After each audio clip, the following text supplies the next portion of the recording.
এবার অভিনব পদ্ধতিতে বিশ্বকাপ বাছাইয়ের দল ঘোষণা করল আর্জেন্টিনা। চিলি ও কলম্বিয়া ম্যাচের জন্য ২৮ সদস্যের প্রাথমিক স্কোয়াডে ফিরেছেন লিওনেল মেসি। অভিষেকের অপেক্ষায় ৩ ফুটবলার। আর্জেন্টিনার বন্দরনগরী বাহিয়া ব্লাঙ্কায় এক ভয়াবহ বন্যায় মারা গেছেন ১৬ জন, বাড়িহারা হয়েছেন হাজারের বেশি মানুষ। তাদের সম্মান জানাতে আর্জেন্টিনা ফুটবলের এবার অভিনব আয়োজন। বিশ্বকাপ বাছাইয়ে চিলি কলম্বিয়া ম্যাচের জন্য ২৮ সদস্যের স্কোয়াড ঘোষণা করেছে এএফএ, আর তাদের নাম প্রকাশ করলেন বাহিয়া অঞ্চলের বিভিন্ন পেশার মানুষ।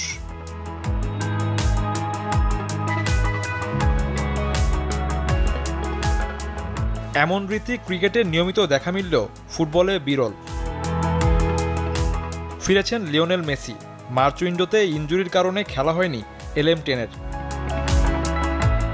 চমক বলতে আর্জেন্টিনার ঘরোয়া লিগে খেলা মারিয়ানো ট্রয়লো মাস্তুনতুনো ও কেভিন লুমোনাকো অভিষেকের অপেক্ষায়। আগে স্কোয়াডে জায়গা পেলেও এখনও অভিষেক হয়নি ভ্যালেন্সিয়া মিডফিল্ডার এনজো বারেনেচার। তিনি আবারও ডাক পেয়েছেন, তবে জায়গা নিশ্চিত করতে পারেননি গার্নাচো ও কাস্তেলানোস। আর ইনজুরিতে কপাল পড়েছে ম্যাকেলিস্টার ও ডোমিঙ্গুয়েজের। যদিও লাতিন অঞ্চলের সবার আগে